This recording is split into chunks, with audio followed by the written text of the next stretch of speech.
This is the Akron News Now update. I'm Ryan Haidet, yet again in for the vacationing Lindsay McCoy. Hope you're getting used to me by now. Here's what's happening on this Friday the 13th. First of all, the Akron Civil Service Commission held hearings Thursday afternoon concerning the layoffs of 38 city firefighters. City Finance Director Diane Miller-Dawson said as revenue decreased, expenses are adjusted accordingly. Looking forward from October 1st, we thought we'd taken enough measures to get to zero. Again, as the mayor indicated, that changes every time we get income tax receipts in. Now, Akron Mayor Don Plasquelic testified for more than 2 hours during those hearings, which will resume on November 19th. In other news, saying their client has made it ethically impossible for them to represent, attorneys for admitted cop killer Ashford Thompson have asked to withdraw as his counsel. In a court filing, attorneys said Thompson had undermined the attorney-client relationship, and now Judge Eleanor Marsh-Stormer is working to appoint the 4th set of attorneys to represent Thompson. He has pled guilty to the shooting death of Twinsburg police officer Joshua McTarian.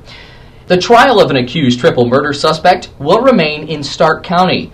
Judge John Haas overruled the motion to move the trial for James Mamone III out of Stark, saying he would only consider changing that decision if he has difficulty in finding a suitable jury. Mamone is accused of murdering his 2 children along with his former mother-in-law. He faces the death penalty if convicted. Jury selection in this case is expected to start on January 5th.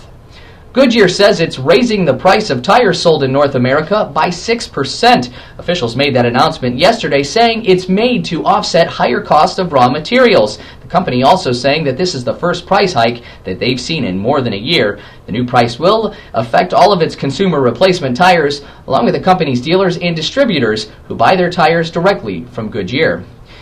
Many people had strong opinions on the proposed plans to upgrade the athletic and academic facilities at Buchtel High School. Here's Aaron Coleman with the story. The Akron School Board has stuck with its plan to upgrade the athletic and academic facilities at Buchtel High School. We'll have 3 gymnasiums, including the 1984 gymnasium as the competition gymnasium. It'll be a first-rate high school that's second to none in the city. What do you think that the new facilities that are being talked about at Buchtel, how do you think that's going to help the students and the student athletes? Well, to be honest with you, I'm not really sure how it's going to help without having the athletic program available for the students. As a Buchtel grad in 1993, that was one of the reasons why I was able to go to college on an athletic scholarship.